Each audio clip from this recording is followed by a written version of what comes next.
Hi friends, welcome back to our YouTube channel Andhra spicy food.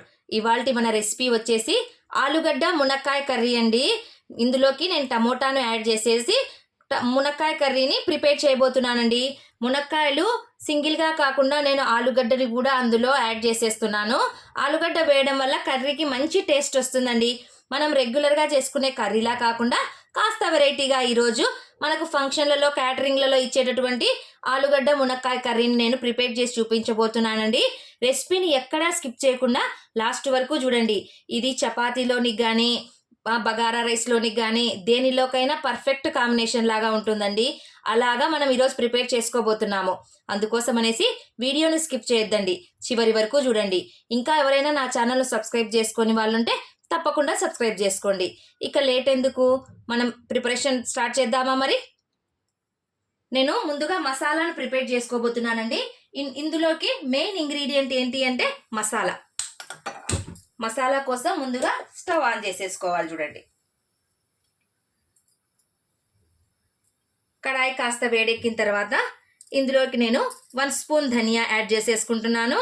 అలాగే 1/2 spoon జీలకర్ర, చూసారు కదా.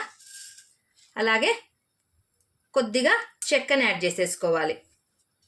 అలాగే ఒక 4-5 లవంగాలండి, వాటితో పాటు 2 యాలకులు, ఫ్లేవర్ బాగుంటుందని. దాంతోపాటు నేను కొన్ని ఎండు కొబ్బరిని వేసేసుకుంటున్నాను. ఇప్పుడు వీటిని బాగా దూరగా వేయించుకోవాలి. చూడండి, ఇందులోనికి ఈ మసాలానే మనకు మెయిన్గా పనిచేస్తుందండి. గ్రేవీ బాగా టేస్టీగా రావాలంటే మెయిన్గా మసాలానే కదండి. మసాలాలో ఈ దినుసులు మాడిపోయాయి అంటే అసలు కర్రీకి టేస్టే ఉండదు. అందుకోసం అనేసి మసాలా కోసం నేను ఇక్కడే దగ్గరుండి వీటిని బాగా దూరగా సిమ్లోనే పెట్టి వేయించుకోవాలి. చూడండి,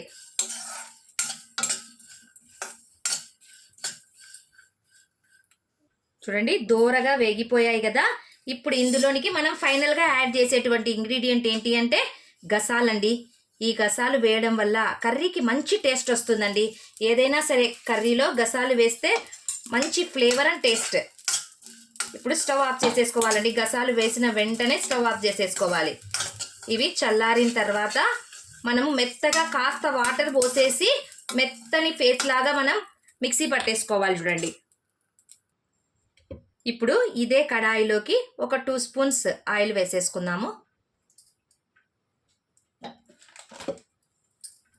ఆల్రెడీ మనకు కడాయి హీట్గానే ఉంది కాబట్టి ఆయిల్ త్వరగానే హీట్ ఎక్కిపోతుంది. అందుకోసం అనేసి ఇందులోనికి కొన్ని పోపు గింజలను వేసేసుకోవాలి.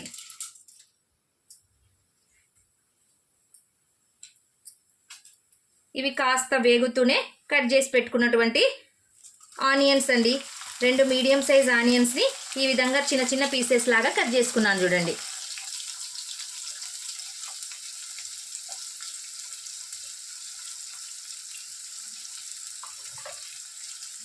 ఆనియన్స్ బాగా బ్రౌన్ కలర్లో వచ్చేంత వరకు వేయించుకోవాలండి. ఆనియన్స్ కాస్త వేగుతూనే కట్ చేసి పెట్టుకున్నటువంటి పచ్చిమిర్చిని యాడ్ చేసేసుకుంటున్నాను. చూడండి, అలాగే ఫ్రెష్ కరివేపాకును కూడా వేసేసుకోవాలి.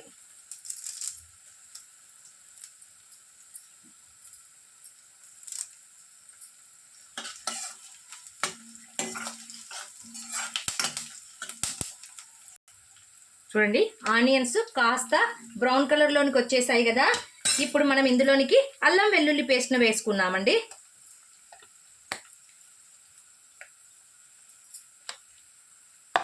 అల్లం వెల్లుల్లి పేస్ట్ వేసిన తర్వాత కాస్త పచ్చివాసన వెళ్ళేంత వరకు దీన్ని బాగా వేయించుకోవాలి. చూడండి,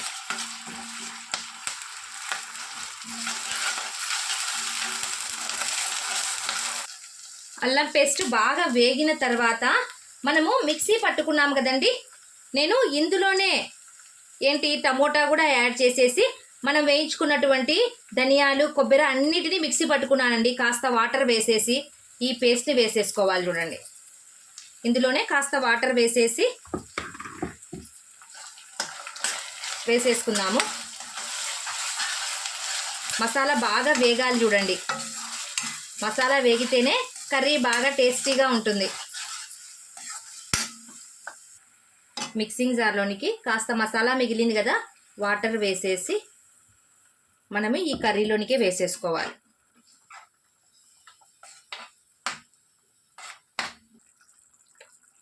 ఇప్పుడు నేను కాస్త పసుపును యాడ్ చేసేసుకుంటున్నాను.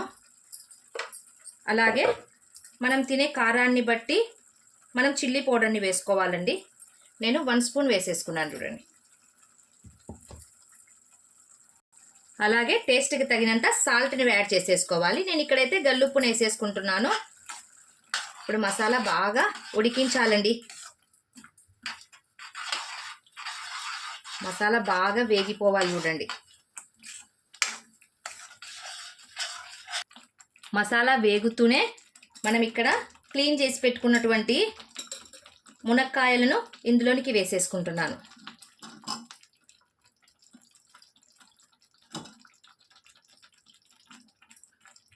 ఇవి వేసిన తర్వాత మనము ఆలుగడ్డలను కట్ చేసేసుకుందామండి. ఈలోపు మసాలా బాగా పడుతుంది కదా మునక్కాయకి. ఆలుగడ్డ వేగడానికి ఎక్కువ టైం పట్టదండి, అందుకోసం అనేసి నేను మునక్కాయను ముందు వేసేసుకుంటున్నాను. ఇప్పుడు ఇదే బౌల్లోనికి కాస్త సాల్ట్ని వేసేసుకొని మనం ఇక్కడ సైజుని బట్టి నేను చిన్నగా ఉన్నాయి కదా అనేసి 3 ఆలుగడ్డలను తీసుకున్నానండి. ఒకవేళ మీరు సైజు పెద్దవి తీసుకుంటే ఒక 2 వేసుకున్నా చాలండి. చూడండి ఈ విధంగా మరి చిన్నవి కాకుండా కాస్త పెద్ద సైజులోనే ఆలుగడ్డలు వేసుకోవాలి. ఇవి త్వరగా ఉడికిపోతాయండి. చూసారు కదా.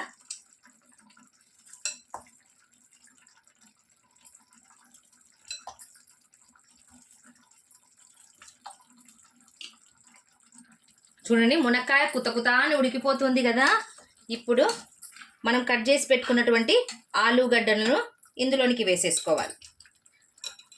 ఆలు కట్ చేసేటప్పుడు ఎప్పుడైనా సరే అండి సాల్ట్ కంపల్సరీగా వేసేసుకోవాలి చూడండి, అప్పుడే కలర్ చేంజ్ అవ్వకుండా ఉంటాయి.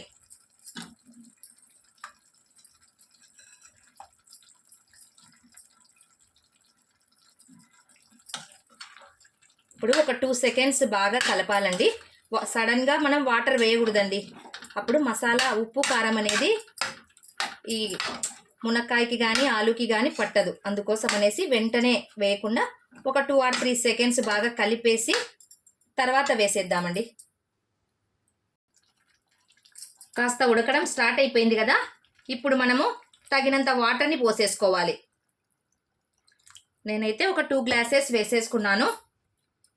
చూడండి మునక్కాయలు మునిగేంత వరకు వేసుకున్నాను. అందుకోసం అనేసి ఇప్పుడు మీడియం ఫ్లేమ్లో ఒక 10 మినిట్స్ బాగా ఉడికించేద్దాము.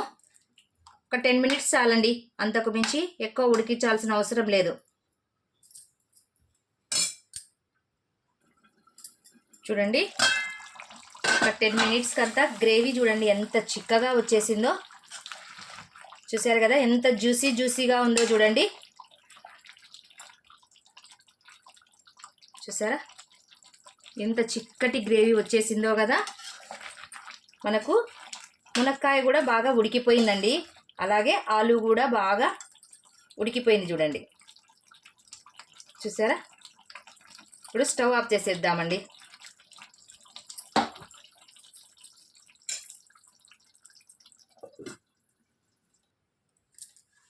ఫైనల్గా కాస్త ఫ్రెష్ కొత్తిమీరని వేసేసి సర్వ్ చేసుకోవడమే. చూడండి ఎంత కలర్ఫుల్గా ఉందో కదా ఆలుగడ్డ మునక్కాయ కర్రీ. ఇది చపాతీలో కానీ మనకు పూరీలో కానీ బగారా రైస్లో కానీ దేనిలోకైనా అండి పర్ఫెక్ట్ కాంబినేషన్ అండి. చాలా అంటే చాలా టేస్టీగా ఉంటుంది. మీరు కూడా ఈ రెసిపీని తప్పకుండా చేయండి. మునక్కాయ అంటే ఎవరైనా ఇష్టపడిన వారంటూ ఉన్నారా అండి? చూడండి ఎంత బాగుందో కదా కర్రీ. చాలా చిక్కటి గ్రేవీ లాగా కూడా చూడండి. మనకి పుల్కాలలో కూడా సూపర్ అంటే సూపర్గా ఉంటుందండి. ఇది మనకు పెళ్ళిళ్ళలో బాగా వేస్తారు కదా. మీరు కూడా ఈ రెసిపీని తప్పకుండా ట్రై చేయండి. వీడియో నచ్చితే లైక్ చేయండి, మీ ఫ్రెండ్స్ అండ్ రిలేటివ్స్కి షేర్ చేయండి. మరిన్ని సింపుల్ అండ్ టేస్టీ రెసిపీస్ కోసం నా ఛానల్ను సబ్స్క్రైబ్ చేసుకోవడం మాత్రం మర్చిపోవద్దండి. Thank you for watching. Take care. Bye.